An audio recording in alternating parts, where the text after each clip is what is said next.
If he wants to be held, he just screams till you pick him up again, so here we are. And also, by the way, I am not a crazy cat lady. He was going to the pound if it wasn't for this. I may have 3 now, but leave me alone. So I'm doing this in candlelight because I promised some Ohioan, here's his visual approximation, or my guess of what he looks like. I promised him I would. I have no recollection of this conversation, but I guess I really need to stop drinking. I wasn't drinking, I don't remember it. He and all the people that go to game nights could be pulling a fast one on me. Eric Iverson asks, if you served in World War II, which frontline role would you want and for what nation? Air Force, Navy, armored divisions included. I personally would want to be German artillery, so there'd be a ton of war footage of me shirtless working the cannons.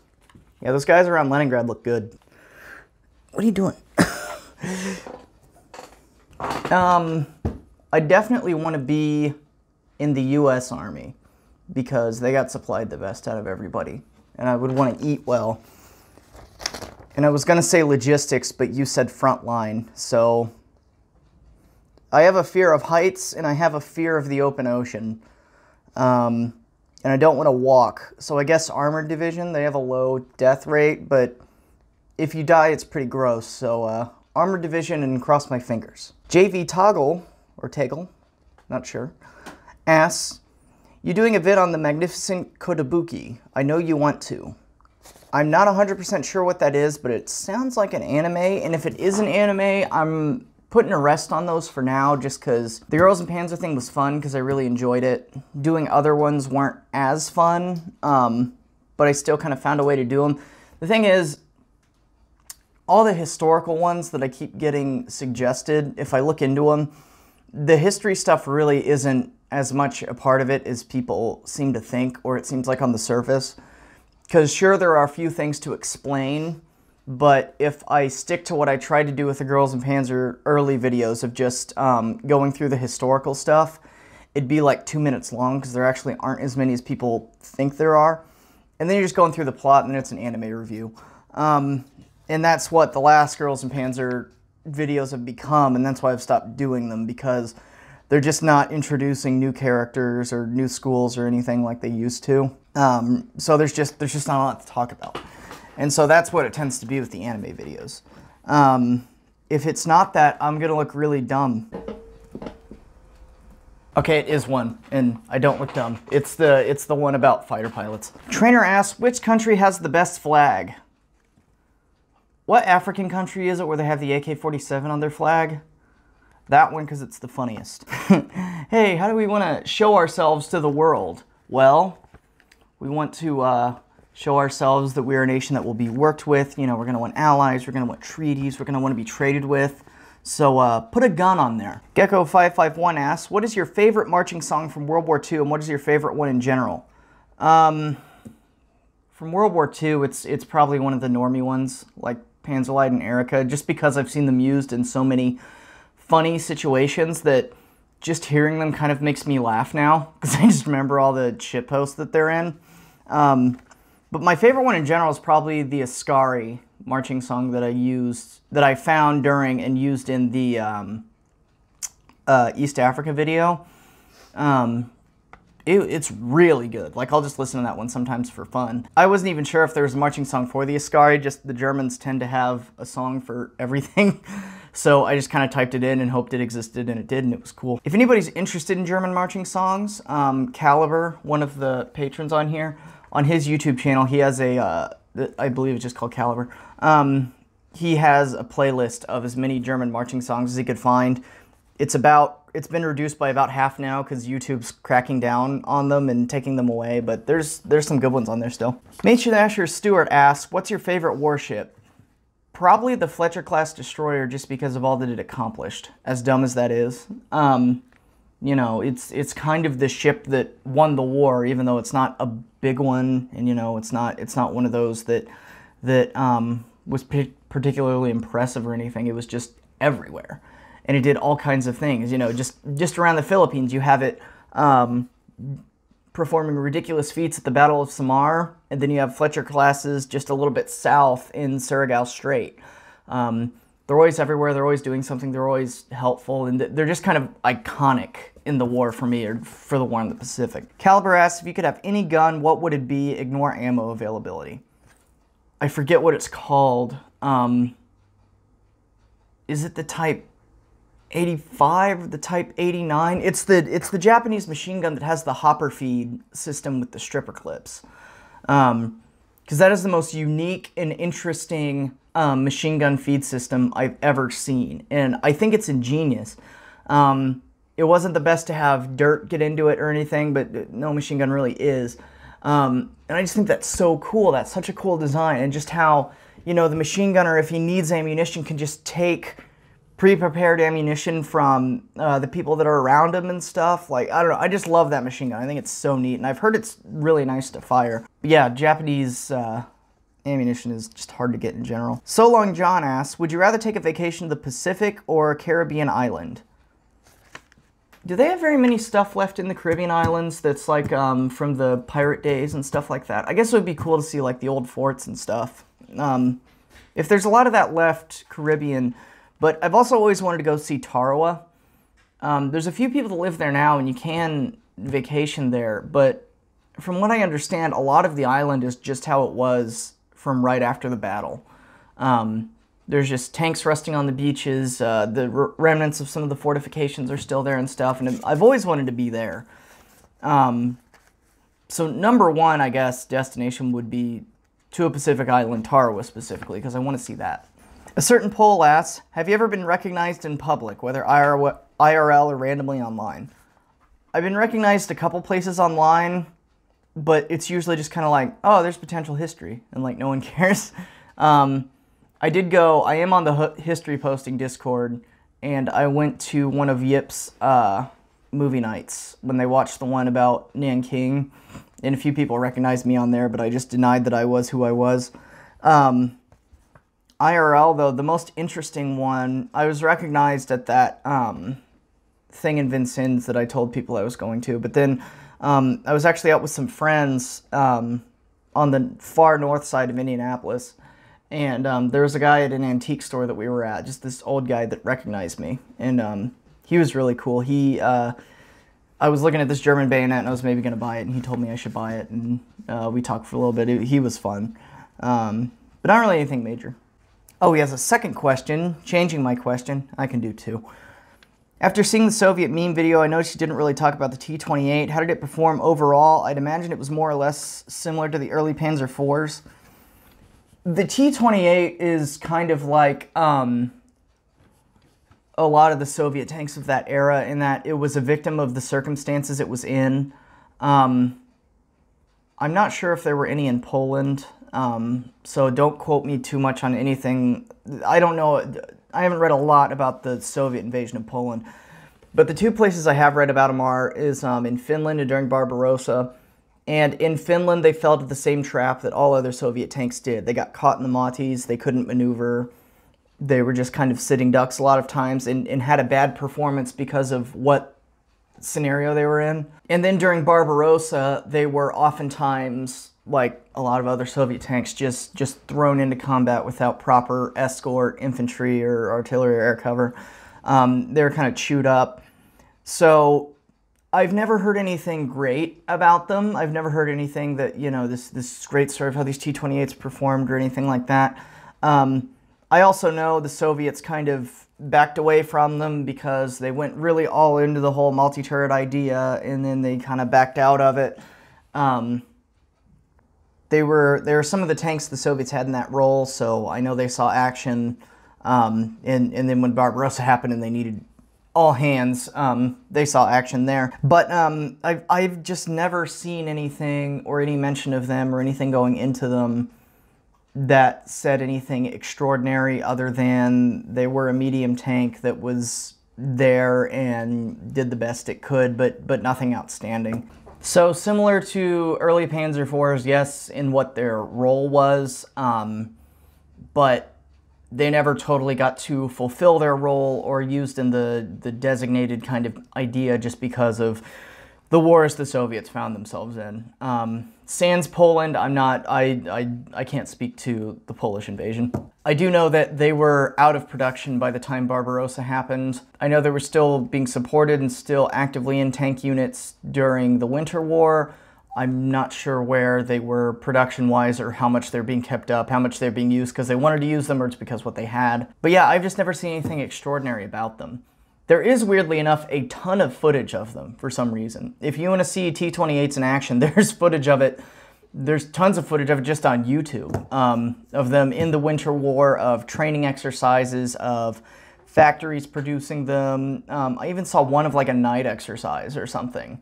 And so there's a ton of footage of them for some reason. The Soviets love them for their propaganda value. I just don't hear much about them, their combat use. And because of that, it leads me to believe that either, like I said, because of the scenario they found themselves in, or just because they weren't that great of a tank, is kind of a lame duck. But I mean, what do you expect with a multi-turret? Inquisitor Ghost asks, on which Death Herald line would you rather fight in World War I? World War I's the worst. I will always stand by that that's the worst war there was. I guess taking the German colonies in the Pacific wasn't that bad. Being a Japanese or Australian soldier doing that, that'd be kind of fun, I guess. Fun. But I'm guessing you want a major line of battle. I don't know, I guess somewhere in the east you're moving more. I don't know, not the Western Front for sure. Maybe with the Italians in the mountains, I guess. Fighting battles over and over again. Minto asks, I've asked you what's your favorite game you play, but what is your least favorite to play? Probably Hoi 4, just because it turns into the waiting game a lot. And those kind of games just aren't my favorite in general, and maybe I'm playing it wrong. But it just seems like, you know, when something happens, it's really exciting and it's really fun, but a lot of it's just waiting for your factories to be built and waiting for the time to pass before you can do anything, and it just kind of just turns into waiting simulator. That being said, I think it's, for what we're doing, I think it's kind of the best game possible because there's so much downtime, you can just talk and hang out. And so unlike when we play like Verdun or something like that, we kind of got to concentrate on what's going on in the game and find each other and stuff like that. With Hoi, you can just kind of sit back and talk and hang out and stuff. And I really like that part of it. So for our purposes, I think it's a really good game. It's just not one that I would pick. Bumble asks, if you could change one moment in history, what would it be? Also, how much would it cost to get some genuine Johnny beard? It's kind of the consistency of pubes. I don't think you want it. If I could change one moment in history, I would have Lincoln not get assassinated to see what that does with Reconstruction and really kind of the country as a whole. Like, if Lincoln's not killed and the South is forced to accept blacks as equal and they're able to vote and they're able to continue to run for office, you know, that whole thing is done and not just backed out of. Although Lincoln would have been out of office, so they might have just, it's only former, but there could be a chance that he sets a precedent for something. And heck, he may have done like FDR and ran 4 or 5 times and kept doing it. I don't know, but I would just like to see how Reconstruction changes under Lincoln and see what that does for the country as a whole going forward. Like, does the civil rights movement happen sooner? Is there a civil rights movement? Are black people integrated into society for a generation-ish time? You know, do the presidents after him follow in his footsteps and they're integrated for about a time of a generation to where it becomes normal?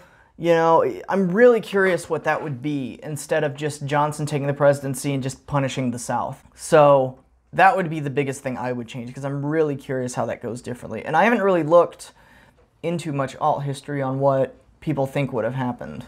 So that'd actually be a cool thing to read about. Vasily Zaitsev says, this might be late, but it's okay to go on to the July Q&A. I'm late, pal. You're not late. This is July what? 27th? So yeah, you're not late. I wanted to ask your opinion in regards to the Sherman Firefly. I found it's my favorite version of the tank, although it was by no means perfect and had a lot of flaws. I just find it interesting that this tank could take on the German Cats, and they made them then Tigers by war's end. I believe around 2000. Anyway, would love to hear your input about the Firefly. Hope you're feeling better. I am. I think the Firefly, my opinion of the Firefly is it's famous because it was there and nothing else was. When do you hear about the Firefly? It's specifically in the Normandy campaign, in the breakout in France while they're there. Because it's the only non-75mm Sherman that is brought. There were 76 Shermans in England, and they asked the people going in if they wanted to take them, but they said no. They said we don't need them, and then it was kind of a mistake by the time they got into France and realized they probably did. But it's when the Firefly is there, and it's the only one. And then later on in the war, when you have the 76mm Shermans and you have bigger tanks like, the Comet and things like that, you don't hear about them as much. So kind of the Firefly praise that you hear at that point in the war, I think is very much shaped by it being the only one there that has a bigger gun. And it's seen as extraordinary because that's it, but once other tanks come in, it's kind of put by the wayside. I do know that internally it was a nightmare. It's really cramped. There's really funny pictures of the crew at their stations in Fireflies that are just, it looks awful. And you hear a lot of stories of like, a Firefly took out 6 Panthers in 5 minutes, and then you look at the internal layout, and I don't think there's any way in hell a loader could have loaded those shells that quickly, I mean, who knows when you're under fire and what adrenaline does to you. You probably aren't worried about hitting your elbow or something. But the stories about them see a little, I'm not sure. I do think it speaks to the tenacity of the British to stick the 17-pounder in something. They had this great gun, and then they decide, like, we need this in a tank somehow. And they create the Archer, which was, a successful tank destroyer, but they wanted an actual tank. And then they jammed the thing into a Sherman somehow. And by definition, it works, but it's not great. And then even with the Comet, they try to do that too, but it's even too big for the Comet's turret, and so they have to do like a smaller sized down version of the 17-pounder and stuff. So I think it was kind of just the British trying to get that into something, and they really wanted to do it, and they finally found a way. But I'm sure the test reports that they got back and stuff, they realized like, oh, this isn't so great, and I'm certain it had to influence the design of the Comet to where they put that little bit smaller gun in it. And I would say that the British higher-ups who designed the thing probably realized it wasn't worth it because of their actions in later tanks and not really putting the full 17-pounder in a tank until you get to a Crusader. And then later on they upscale that, I believe, to a 20-pounder or something. But yeah, I think it's a really interesting tank, and it was good to have there at the time, but I would say it's for sure not the best, and I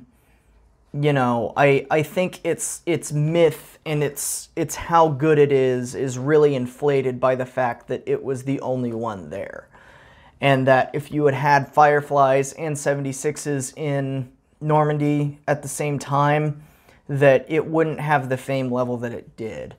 But there were quite a few. I mean, I think Atkins killed Whitman in a Firefly, so they killed the bigger German tanks. It's just, I think the level of fame that it has is just because it was the only one there at the time, and then once it's not the only one there anymore, you really don't hear about it much. But it is an interesting tank. Aesthetically, from the outside, I think it's one of the best looking tanks, because the Sherman is a pretty ugly tank, if you're being honest. And aesthetically, from the outside, I think it's one of the better looking ones, and I think it's pretty cool. But man, I would not want to be in one of those. I heard something once where people said that you can tell someone is a Firefly crewman because the gun they had to cut the recoil short to not have it hit the back of the turret. And to do that, a bunch of still burning propellant would kind of fly out when the case flew out. And so you could always tell the Firefly tankers because their eyebrows would be singed and all their beard hair would be singed and all their hair that wasn't under a cover would be singed. because it would bam and then recoil, and then the shell case would come out for a second. Depending on how close you were to the breech, your hair might get singed, and it was very hot in there. And so I think that's funny. Thank you to everyone for all the questions and everything. I know I'm really late, and I know I haven't been doing much in videos for a while, and I wanted to speak to that for a second, because it's not just been videos have been slow and Q&As have been slow. I've just not been online much. And ever since I was an adult, I've always kind of had a seasonal depression around summer, and I really kind of forgot about it last year. It didn't really hit me last year because this whole thing was going on, you know, and I got 100,000 subscribers sometime in the summer, and you know, just this whole thing was taking off, and it was like one of the most exciting points in my life, so it kind of skipped over me this year. But every summer I just kind of fall into a seasonal depression, and especially this year with the Tank Fest trip not working out just kind of contributed to that. You know, it started in June to where I had a lot of trouble getting that Soviet Tanks video done, and then it just really got bad in July once I got home. I am going to see somebody now, and I'm on top of it. You know, I'm taking care of myself. But I have really been ignoring a lot of things. I don't think I've been on Twitter in easily a month since I got home from the trip. I haven't checked a lot of messages. This past week I haven't really been on Discord much. So upon this video going up, I'm going to be returning to everything and finally responding to messages and getting all those events that I wanted to scheduled in the Discord, really changing things up, and then just responding to you guys on Patreon more and actually being better about getting all this stuff done. German fell. I'll actually, these past few days of this month, because I haven't been doing much this month, I've been starting videos then not finishing them. I'll be having quite a few go out to all of you this month, probably 3 or 4 before the month is out, and I'll have them totally posted up to you for all of you. All of you can see, you know, the final post. I don't know when they'll go live to people, but I want all of you to see them for sticking through me through this. And even though you didn't know what was going on with me, you guys are just a great fan base and have been, I guess, understanding even to a problem you didn't know was going on. With me not responding to messages and stuff, I haven't gotten any like, hey, where the hell are you, you know, and I'm leaving, this is stupid, you know, I haven't heard from you or anything like that. You guys have been really understanding and been okay with me taking my time responding to things and stuff like that, and I really appreciate it. And that's just been what's going on. I'm fine. I'm not going anywhere. It's just something that always happens to me just about every time this year. And I'm on top of it, going to see somebody and everything like that. And now I'm just kind of really reinvigorated to get back to this because I kind of missed it. I spent too many days just sitting in bed. You know, I'm finally back to here, and I'm doing things again, and it's really exciting, and I really like it. So thank you for putting up with that, and now you know what was going on. And after I'm finished banging out all those videos, probably around the end of this week, I'll be back. I'm going to respond to messages and stuff, but I'll be back online in full force, and you'll be seeing me as much as you were used to previously. So hopefully everybody stayed to watch that part because it's important. I'll probably put a post about it. But thank you all for watching and everything, and I hope to have all those videos out to you soon if there isn't one already out. So I'll see you later.